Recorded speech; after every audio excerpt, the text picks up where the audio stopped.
à Artaville, en fait, à l'occasion de l'organisation de cet atelier national destiné à examiner le rapport provisoire sur la gestion du statut de réfugié dans la région de l'IGAD,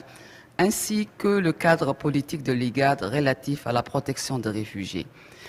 De même aussi, je saisis la présente opportunité pour transmettre mes félicitations à la République de Djibouti qui assume actuellement la présidence de l'IGAD.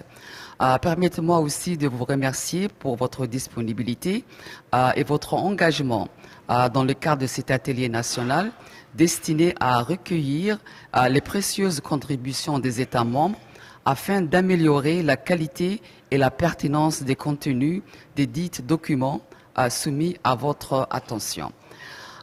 Cet atelier destiné, comme dans tous les autres membres de l'IGAD,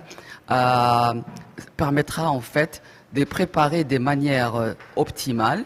et aussi satisfaisante l'organisation de l'atelier régional de validation de l'IGAD. Ces documents en fait qui vous ont soumis pour être examinés, en fait on s'attend que vous les examinez de manière méticuleuse et aussi substantielle et qui doivent aussi revêtir d'un intérêt essentiel pour la protection des millions de réfugiés que nos États abritent sur leur territoire respectif ainsi que pour notre regroupement régional. Collègues, mesdames et messieurs, en soumettant à votre examen attentif ce rapport, ainsi que le cadre politique régional de l'IGAD relatif au statut de réfugié, le secrétariat exécutif de l'IGAD vise à soutenir les États membres de l'IGAD dans l'harmonisation des politiques, des législations et des pratiques de protection. Le présent cadre aussi politique de l'IGAD est un document préliminaire, provisoire, qui aussi résulte des évaluations et consultations nationales avec les États membres de l'IGAD. L'édit aussi document qui vous est soumis vise aussi à identifier les défis communs et aussi les bonnes pratiques, tout en essayant aussi de cerner les domaines prioritaires en matière de protection des réfugiés et ce aussi en tenant compte de la perspective régionale.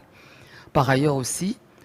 cette première ébauche d'un cadre politique de l'IGAD relatif à la protection des réfugiés renforcera, comme vous le savez, et consolidera les réalisations initiées et conformément à la déclaration de Nairobi et de ses domaines thématiques aussi en favorisant des mécanismes paritaires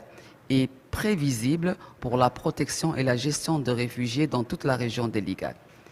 Ceci aussi vise, sans nul à douter, de renforcer le partage d'expériences et aussi de bonnes pratiques, ainsi que le transfert des capacités techniques entre les États membres de l'IGAD. Chers délégués, en fait, avant de conclure mon discours, je tiens particulièrement à vous souhaiter des discussions très fructueuses et instructives